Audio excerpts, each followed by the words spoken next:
Everyone, welcome to my channel. ఈరోజు మన ఛానల్లో ఈరోజు ఆఫ్టర్నూన్ లంచ్లోకి నేనైతే ఈరోజు టైగర్ ప్రాన్స్ కొంచెం పసుపు వేసుకొని వాటర్లో ఇలా హాఫ్ బాయిల్ చేసుకోవాలండి. హాఫ్ బాయిల్ చేసుకొని అయితే కర్రీలో వేసుకుంటే నీసు వాసన పోతుందండి. కర్రీ చాలా బాగుంటుంది. ఇప్పుడు బాయిల్ చేసి పెట్టుకున్న ఎగ్స్ అండ్ కటింగ్ చేసి పెట్టుకున్న ఆనియన్స్ ముక్కలు, కటింగ్ చేసి పెట్టుకున్న టమాటో ముక్కలు, కరివేపాకు ఇవన్నీ రెడీ చేసుకుని ఒక ప్లేట్లో పెట్టుకోవాలండి. పచ్చిమిర్చి ఇవన్నీ కటింగ్ చేసుకుని అయితే ఒక ప్లేట్లో పెట్టుకోవాలండి.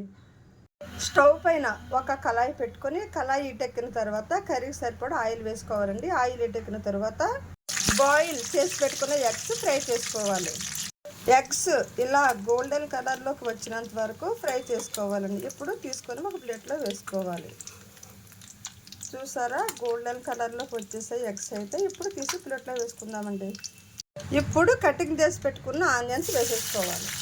ఆనియన్స్, పచ్చిమిర్చి అన్నీ ఇలా వేసుకొని లైట్ గోల్డెన్ కలర్లోకి వచ్చినంత వరకు ఫ్రై చేసుకోవాలి. ఇలా ఆనియన్స్, పచ్చిమిర్చి, కరివేపాకు ఇవన్నీ వేసేసుకున్నాం కదా. వేసుకున్న తర్వాత ఒకసారి ఇలా బాగా కలుపుకోవాలి. ఇప్పుడు టేస్ట్ సరిపడా సాల్ట్ వేసేసుకోవాలి. సాల్ట్ వేసుకున్న తర్వాత ఒకసారి ఇలా బాగా కలుపుకోవాలి. ఇలా బాగా కలుపుకుంటే అడుగు పట్టుకుంటా బాగా ఫ్రై అవుతాయి ఆనియన్స్. ఇలా లైట్ గోల్డెన్ కలర్లోకి వచ్చినంత వరకు ఫ్రై చేసుకోవాలి. ఆనియన్స్ లైట్ గోల్డెన్ కలర్లోకి వచ్చేసాయి కదా. ఇప్పుడు కటింగ్ చేసి పెట్టుకున్న టమాటో వేసుకోవాలి.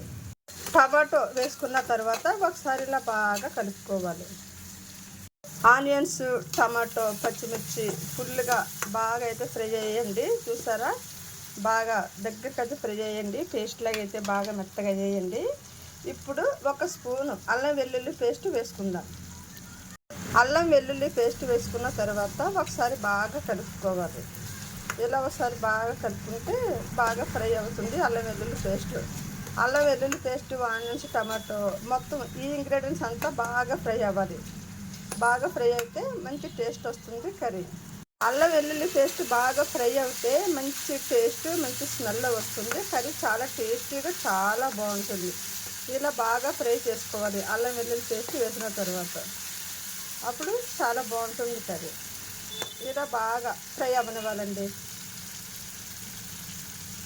ఇప్పుడు మసాలా పౌడర్ వేసుకోవాలి 1/2 టీ స్పూన్. మసాలా పౌడర్ వేసిన తర్వాత మళ్ళీ ఒకసారి బాగా కలుపుకోవాలి. ఇది కూడా బాగా ఫ్రై అవ్వాలి.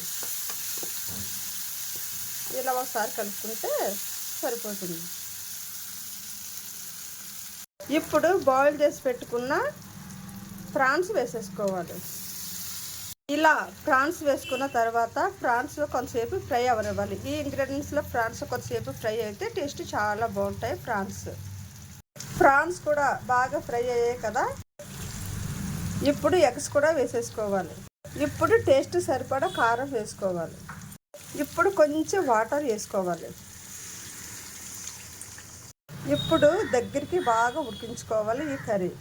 స్టవ్ లో ఫ్లేమ్లో పెట్టుకొని కర్రీ ఉడికించుకుంటే చాలా టేస్టీగా బాగుంటుంది. మనకి అదిరిపోయే టేస్ట్తో eggs and tiger prawns curry అయితే రెడీ అయిందండి. ఇప్పుడు కొంచెం కొత్తిమీర అయితే యాడ్ చేసుకోవాలండి.